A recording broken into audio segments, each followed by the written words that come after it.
Hello, and thanks for coming along to And We Have an Office Dog, the digital agency podcast where we talk to agency owner-directors and learn more about what makes them tick. From the things that make them similar to the things they'd rather have known sooner, where they've had success and where they've learned some hard lessons.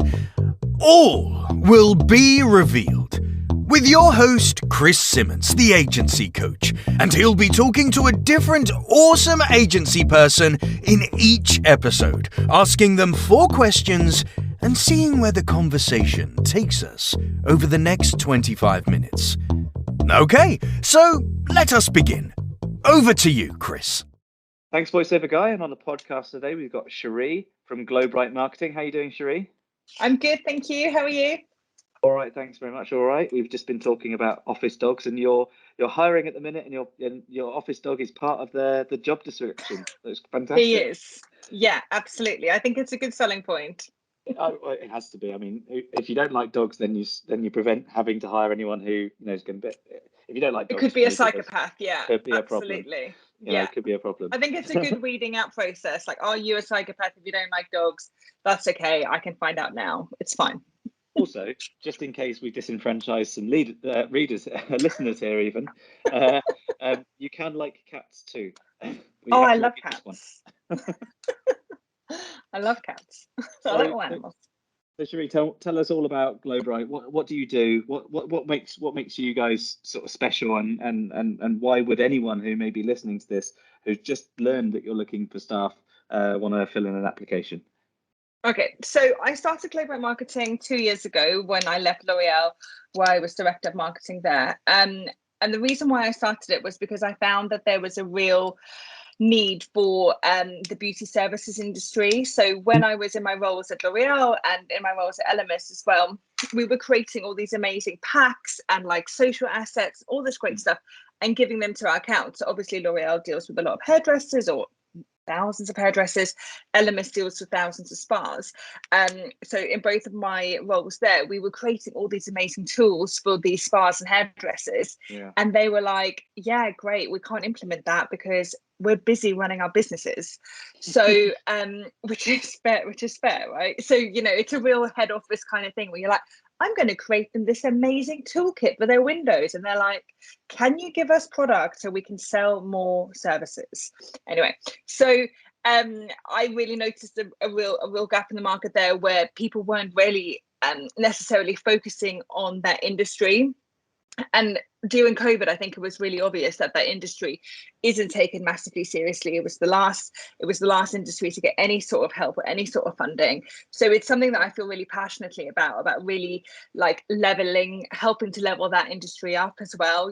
Really being able to give them the right tools and focus on them rather than, previously it's been like about pampering and, it's been seen as a really fluffy industry. And you know what? These are people that have remortgaged their house sometimes. And, these are real business people that are essential to our economy. So that's why I started Glowbright Marketing, to focus on that industry by offering them digital marketing services and POS. We do lots of social media, email, all of those kinds of things. We do lots and lots of PPC and social advertising. So so we really offer like a 360 marketing service for them, and it's very much dependent on what they need. So we run it in a pick and mix format. So if 1 month they need email services, and then 6 months time they're like, look, you know what, we actually really need some POS and print services, then we run it in a pick and mix format that suits their budget, rather than saying, right, you have to be locked into a 6-month contract. So they can in a sense they can say what's the business needs and then pick from those things. How does that work? How's that work for you on an operational point of view? Because I know it's agency, it's hard to plan when you've got a 6 to 12 month contract for single services. So how have you gotten around that kind of? It's not a pitfall, more of a difficulty. Because it's quite tough, isn't it? Someone wants something 1 month, you provision the services, plan the work, and then they want something else the next month. How do you do that? Well, I make sure that the people that I've got on the team are a bit of all-rounder marketers. So I've chosen that on purpose, where I know a lot of other agencies will have people that are specialized in social media, specialized in CRM, so on and so forth. I've kind of moved away from that. And in the same way that marketing teams and corporate companies would be, you have to be able to do all of marketing, and it doesn't necessarily mean that you're an expert in every single field. It just means that you need to be able to offer that to what your customer needs at that time. So where I've really focused the agency on being customer first, and I know lots of people say that it's a bit of a buzzword, but I really do believe in that, because if the customer does need something on that month, and we try not to do it month by month, but we will chop and change depending on what their needs are and ultimately what their budgets are. And by doing that, it's meant that that all of our customers have started off maybe just taking social media, and they all now take 6 or more services by offering them that flexibility. So even though it's a lot more work for us, in the long term, it's meant that we've been able to grow really quickly with the clients. And I guess having people who are great generalists and flexible people makes a big impact, and they're hard to find. Totally. So and it's not for everyone, you know. It's not for everyone, you know. Some people, they do only want to focus on social media, or they do only want to focus on CRM, and that's fair enough, it's fine. But we're not at that stage yet where I can say, right, we're only going to have a CRM expert, we're only going to have a social media expert. Yeah, absolutely. I mean, it's hard enough, say early doors, you know, within the first sort of 5-6 years of an agency, most of the time generalists are what you really want, because if you what you typically end up having is like an agency which is focused on general digital marketing for a general audience with general services and then general people, but then they'll pick a niche of a discipline or a niche of an industry. You've picked the industry early in a sense, which means that you need the generalists first and the specialists will come later. Exactly. If you said we're only email marketing, well then you'd only have expert email marketers on day one. Totally. And I'll have five customers, because that's not what they need. Yeah, exactly. So what do you think has been one of the biggest successes so far of running the agency? So on the first day that COVID hit, when everything shut down, so I started the business in November 2019, and then so the first day was like March or April the 1st, let's say. All my customers called me on the same day and said, look, we're not going to be able to take your services anymore, all on the same day, which I knew was obviously going to come, because the news was literally like the world was ending. So I took a day, stared at a wall for half an hour, and just was like, right, let me just think about what to do here. And I called them all back and I said, listen, I totally hear you. What I'm going to offer you is to carry on doing social media and email during this time, because your customers are going to be sat at home with their phone in their hand. They're going to want to hear from you. But what I'll do is I'll push the bill out by 3 months. So I didn't bill anyone for 3 months during the first bit of COVID, which is tough. But everyone was like, obviously it was a win-win, right? Like they've got nothing to lose from that. And I also built them all a website during that time. So we ended up making 60K for one of the clients through the brand new website during COVID, and that was brand new revenue for them. Win. Yeah, so that was amazing. And being able to keep the customers during COVID, I was like, you aren't going anywhere, you have to stay. Fair enough. I mean, there's some agencies which did kind of dig their heels in and say, no, contract's a contract and you're locked in. Oh no. And I would wager that quite a lot of those clients who were angry at the time have now left them. Then you've got other agencies which did a similar type of thing to you, where it's kind of like, okay, well, we can pause for 3 months and don't bill for 3 months, but we add 3 months onto your whatever the contract date was going to end, stuff like that. But it sounds like your model worked really, really well, and it was genuinely a great success. I mean, what I've always done with all of my clients is we build a really strong relationship. So everything is relational first, which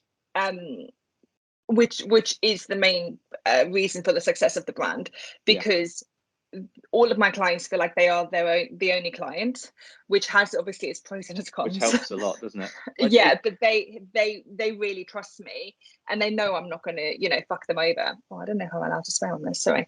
I don't know. Well, we'll see. There's a few podcasts which may get banned at some point. I've no idea. We'll see. Just keep going. I'm sorry, everyone. But yeah, so and I think having that from day one has really allowed me to say, look, we're not going to do PPC this month because look, I mean, I'm never going to say no to PPC, but look, we're not going to do X this month because I can see from the data it's not working or whatever. So having that in the first place has been really helpful. Yeah, which I think knowing your lane and knowing your audience means that you can have much more personal relationships, which the blessing is in the curse as well, because obviously, like you say, they think that they're your only client, so they're, because you treat them in such a good way. But the good thing with that is that they know that at a certain point it comes back the opposite way around. So when you give them advice which they're not necessarily that keen on, they'll trust you because they believe you're saying it for the right reasons, which you are if you have that relationship. And I think also what I did was I didn't go too quickly down with the legal route. So I didn't start sending them legal contracts from day one, which I know you're supposed to do. And I know it's against all the policies and stuff, but I know with this industry, you'll just start scaring people off. So I did it really drip method, which I'm sure people will be like, that's so stupid. What if they didn't, what if they took your services and didn't pay you and whatever? And sure, that's the risk I want, but that hasn't happened yet. So I think that there's at that point in time, absolutely uncharted territory for everyone, and lots of people took different routes, and some people it's paid off, some people it hasn't, and there might be 3 people who did the exact same thing as you and it didn't work for them, but that doesn't mean that it was the wrong route. Agencies are basically all the same except for all of the things that make them different. So just don't the comparisons between agencies is so hard to make when it as a fair one, because there's so many different moving parts. But if you could go back in time, you put one of those what's it called in the hairdressers, the thing that dry the perms. You put one of those on your head, and it turns out to be a time Chris, machine. you're stuck in the 20s, yes? Oh, does that not happen? Have they not got those anymore? Oh, I mean, I don't think so. I think people got electrocuted. I've no idea. I as you can tell, I look like I'm homeless. So, so if you could go back in time, and on day one of you deciding you're going to start this agency, you popped into existence and you said, "Young Sherrie, it's me, old Sherrie. I've got one piece of advice for you. What would that advice be?" Oh, get help sooner. So I did the first year on my own, and I didn't employ anyone. So I literally just worked every hour. I would say get help sooner so you can grow quicker. And where I got really bogged down in my current clients, I didn't focus enough on new business because I physically couldn't. So I would say get help sooner. So then as the founder, as the CEO, my job can be new business and obviously making sure that the current clients are happier. But when obviously I was first starting out, I was doing everything, and it's not a sustainable business model. No, no. Burnout is a thing. It's also balancing that risk that you know is a problem when you start and run on your own with, I have to have cash flow, and I have to you kind of also have to really know your systems, your processes, your clients, how you want the agency to run before you can even consider bringing someone. Totally. And that was a learning as well. I was still figuring out how I wanted it to be run. It's my first business. So, in terms of processes, in terms of getting different kinds of tools, do I want to use Later? Do I want to use Hootsuite? What are the different kind of tools I want to use? What are the benefits? And all of that stuff takes time, So, do I want to focus on Squarespace? Do I want to focus on WordPress? All of those kind of what is the offer? Exactly. So if I'm training someone, what exactly am I training them on if I don't even know? And it can really hurt your new business if things change too much as well. So you'll end up with having people disenfranchised or leaving the agency, 100%. Which costs a lot of money. 100%. If I think to how I run the business now to how I run it when I first started, and it's only been going for 2 years, it's so different. Like there's so many different things that I've been like, right, don't do that again because you did that and that didn't work. And I feel like from a learning point of view, like I think where it's been really tough for me is it's everything I've learned I've had to learn through mistake, which has been difficult because it's not how I like to learn. I like to know it. So having to learn through a mistake for quite a few things, like even stupid things like accountants and like HMRC and stupid things like that, like having to learn through a mistake has been really, really like tough for me. I always say that running an agency is the most expensive MBA you'll ever have because of the level of mistakes. You make mistakes to learn the lessons rather than read a book or something. There isn't totally. You know how they say like there's no proper manual of how to look after a baby. Yeah. There really isn't a book for running an agency. There's loads of books about agencies. There's loads of books about running businesses, but they're books. They don't have your unique individual situation that in mind at that exact moment in time. And lots of agency coaches, you know, what they say is that read this book. I really need to do this. Oh, there's this really good book by this really good person. Here you go away and read that, and then add another 3 or 4 months onto the retainer for you. Literally, I've got so many books. I could literally open up a self-help library. Like it's a joke. And I was like, now I got to the point where I was so confused because I'd read so many of these books that I've been recommended. I was like, I'm just going to stop reading these books because this is not helpful anymore. It's got past that point. The other thing I would say to younger Sherrie, the two years before, would be maybe save before starting a business. That would be a really helpful case there's a pandemic point. or something. Yeah, just this crazy thing that might happen. Because what I did was I didn't save. I left my job and I was like, yeah, it's going to be fine. I've already got customers that are interested. This is all going to be great. And luckily, NatWest gave me like a really hefty overdraft. Thank you, NatWest. And I just like for the first year, I was just purely in the overdraft, basically. So and that will be that. That's scary. Oh yeah. I was like, what have I done?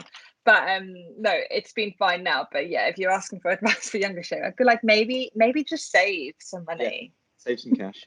So we touched on mistakes, obviously learning things the hard way. But is there something that you did like on day one of starting the agency that you went, that's it, I'm going to keep doing that? You know, in terms of something hit perfectly, whether it be with a client or a system or a way of working that you've stuck to that's been successful? I make sure I see my customers face to face at least once a month. So whether that's taking them out for lunch or like going to their place of work and just being with them, like that has been a game changer. And I know that's not super common practice to really like spend that much time with clients, but that has been a game changer. So they know that they will see me physically at least once a month. I think that works really well to a point in scale, obviously, because you couldn't physically do it when you have 300, 400, 500 clients. No, that's when you have the team of account managers. That's when you have a team. Yeah, exactly. So that would always be passed down. So where I've got a team now of 3, the expectation is for the team to be in their accounts like absolutely at the bare minimum once a month. Like I think it's really important and it's a real USP for us as well. I'm not sure how you can market something that you don't really fully understand. Yeah, absolutely. And your specialist niche, really, they're used to the rep showing up with the bottles of shampoo and things. So it's not a exactly. Again, obviously, I'm not. No, in your niche, no, you're right. You're right. But they're used to that sort of thing. So because of that, it's in a sense, if you didn't offer it, it would be weird. Oh yeah, it's so relational, and you know you have to fit your services to your niche. You know, if I was working with a tech company, they might be like, "Why are you here?" But it works really well with the people that I work with, and they do expect it. And you know, everyone likes a free lunch, so yeah, well, of course they do. Yeah, who doesn't? So if there's someone listening to this podcast right now and they're thinking, sounds really good, I'm going to take the leap, I'm going to run an agency, or they've just started, it's like, you know, their first few months of running an agency, what one piece of advice would you give them if they asked you? Oh, I'd say to really map out what it is that you're trying to achieve. Like, what is your purpose? Like, have that really clear, write it out, put it on the wall. So when you do have days that are really tough, you can look at it and be like, right, this is why I'm doing this. Because you will have days that are really tough, and you will, if you're anything like me, you are going to look back and be like, oh, why did I leave that really high paying corporate job where they paid me for holiday and bank holidays? Why did I do this crazy thing? So have a really clear purpose, and it can't be something wishy-washy like, oh, I want to make money and, you know, have an office dog. I want to, you know, make sure you've actually got something that's actually going to get you out of bed in the morning. And hopefully it's around community, and hopefully it's around helping people. Fingers crossed. I couldn't agree more. I think the purpose in an agency is it helps you hire right, it helps you fire right, it helps you pick the right clients, it helps you sort of see that there's a reason when, you know, something doesn't go quite right. You can almost always track it back to something that detracted slightly from that purpose, or there's a bad day because I don't know, a client's left and something else has happened and someone accidentally deleted some files or whatever. You know, one of those days where everything kind of combines into this sort of mess, and you think, oh God, why am I doing this? And then you look at it and you go, because I'm doing it because, and the people that are working with me are doing it because, and the clients kind of sort of meet that because, and that's why I work with them, and it really does help. So it's so totally. And sit down at the end of each month, like something that I've done from the beginning is I sit down at the end of each month, and obviously I pull the reports for the customers, but I pull the reports for the business as well. And even if it was just me, I would do like a little review just on myself. It keeps you honest. Oh, totally. Like, you know, what could I have done better? What do I think worked well? You know, and fail fast. If it's not working, stop doing it. Like, it's okay. Yeah, and if you're on top of all your numbers and you know your strategy that's connected to your purpose, and you have people that are in your agency connected to your purpose, totally. So where do you go when you need help? Like, obviously, I'm not trying to sell digital marketing agency coaching services to you or to anyone else in that way, but you know, everyone finds support in different ways. So what do you typically do? That is something I've been really struggling with, actually. So a few people have recommended me to start looking at maybe doing, like, getting a business coach, just because it is lonely. And like, thankfully, I've made some really good friends where they also run agencies, but that's a relatively new thing. But yeah, it's tough. It's really tough. And like, also, you know, the hiring, the firing thing, like, I hate it. Honestly, it's not in my wheelhouse. I find it really challenging to do the hiring and the firing. It's hard, and it's all on you, like all of it. So, you know, take your friends and your colleagues' advice, because there's a sort of thing where if someone's kind of been there and done it, and it's their job to kind of keep you on track with your purpose, you know, then anything, whether it be a couple of calls in a month to just kind of have a chat, or more structured stuff, it helps. Quite a lot of agencies end up sort of, in a sense, formalizing, like you say, the friendship that you've got with a few agency owners, where you kind of formalize the thing, so you end up with like a monthly meetup, so you kind of have a chat as a bit of a mastermind group type thing. And sometimes that helps as well, because you can structure it a little bit and say, right, we're all going to talk about staff this month, and then everyone comes with their niggles and their problems and their solutions, and you all help each other out. Yeah, exactly. I mean, the thing I'm kind of like going back and forth with at the moment, and this is probably quite topical for the climate, is whether or not to get an office. So I know, you know, obviously I want to continue doing hybrid working, and I think it's important for mental health, and absolutely, like, I think that's a really important thing. But I can definitely see the benefits of being in one place together, you know, especially with like marketing, where we've got loads of printouts and stuff like that for our clients. Like, having it all at my house is a nightmare. And you never get to have a day off if you keep seeing all your work. Exactly. So I think, so I'm currently in the process of thinking about getting an office and what that looks like from a cost point of view, and all of these kinds of things to think about. It's hard. And just remember, those sorts of decisions, they should always somehow map to that purpose. Exactly. Yeah, exactly. But I think being able to collaborate together, like doing it all via Teams or Zoom and stuff, like it's it's not so easy to do everything via online. Yeah, no, I completely agree, and I think bringing it back to your advice is, it's hard to stick to that purpose all the time if everyone's just a bunch of pixels on a screen all the time.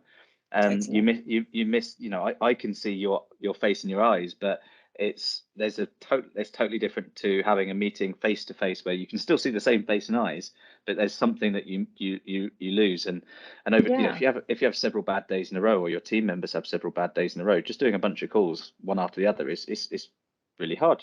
How are you gonna? Totally. Yeah. But So also from like a founder point of view, honestly, like doing approvals constantly via email is painful. Like, I'm only one human being. Yep. Can we just do it face to face? Well, I think you're doing it wrong. You should be 2 human beings. That's it. That all agency owners have to be at least 8 people. You should. No, I mean in terms of like the approvals. Thank you very much for coming on the podcast. Oh, no Really, really problem. good Thank to you have so you. much for having me. I really enjoyed our chat. Absolutely lovely, and I hope you listening have gotten something out of it. In our next podcast, we'll have a different agency leader to talk about their story and the things they learned along the way. Thanks very much for listening.